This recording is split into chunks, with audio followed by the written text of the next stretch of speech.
In order to extract information from spectroscopic experiments, we need to understand the interaction of radiation with matter.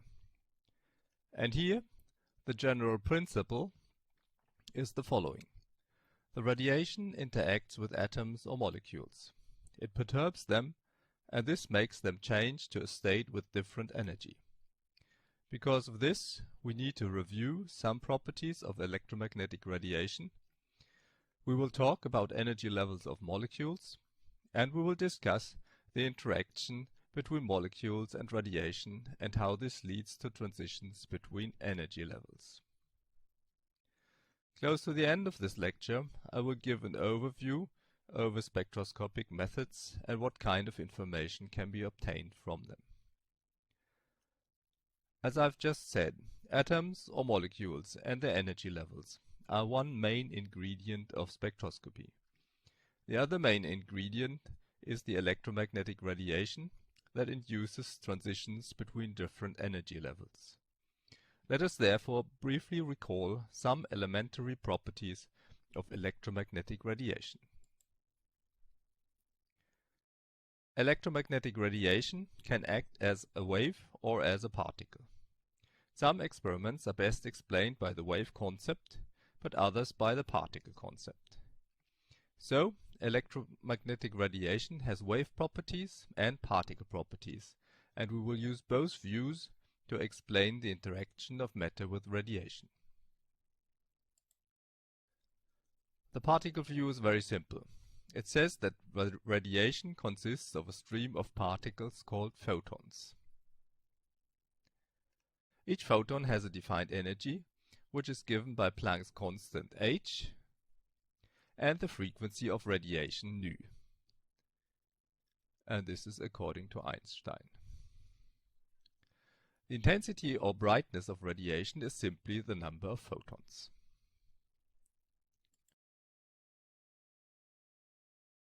If radiation shows its wave phase, we describe it by an electric field E and a magnetic field B.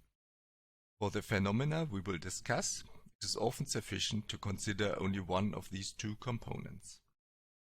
The electric field is shown in black and the magnetic field in red. Both are shown here for a given time point and for different points in space along the line of the arrow. The arrow indicates the direction of propagation of the wave. We see that electric and magnetic field oscillate in space at any given time point. Both fields are oriented perpendicular to each other and to the direction of propagation at all times. The oscillation in space is described by the wavelength lambda, which is the extension in space for one oscillation at a given time point. For example, between the two maxima. Electromagnetic radiation moves with the speed of light through space. The direction of propagation is from right to left in this illustration. We'll now look at what happens to the electric field at one particular point in space when the wave moves through space. This point is illustrated by this line. We will see that the electric field at this point oscillates in time.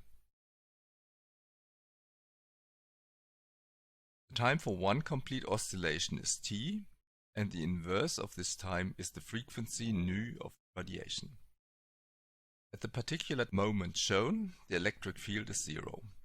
At a later time point, the wave will have moved a bit to the left, and the electric field is now different from zero.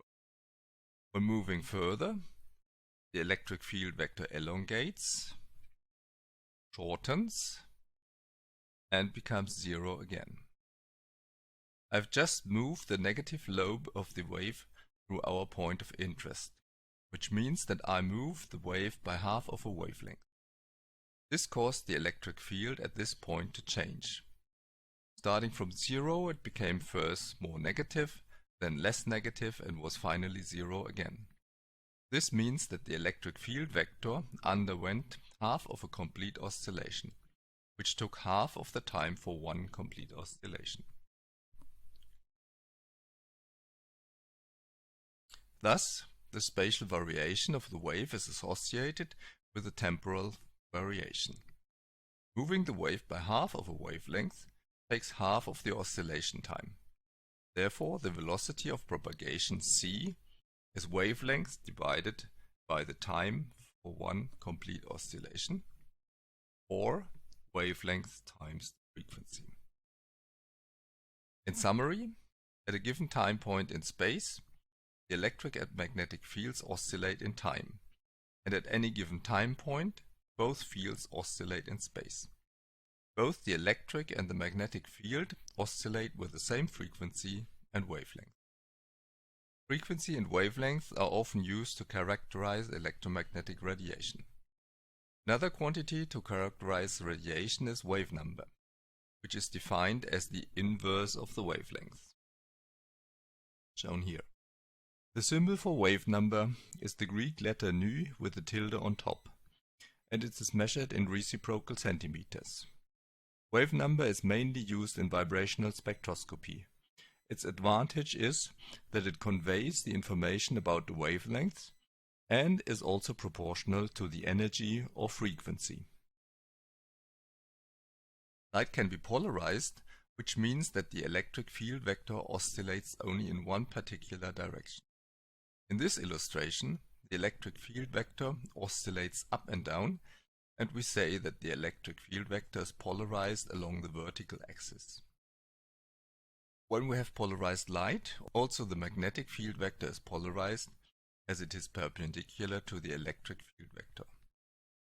But light from ordinary sources, like a light bulb or the sun, is usually unpolarized or only little polarized. This means that the electric and magnetic field oscillate in all directions perpendicular to the direction of propagation.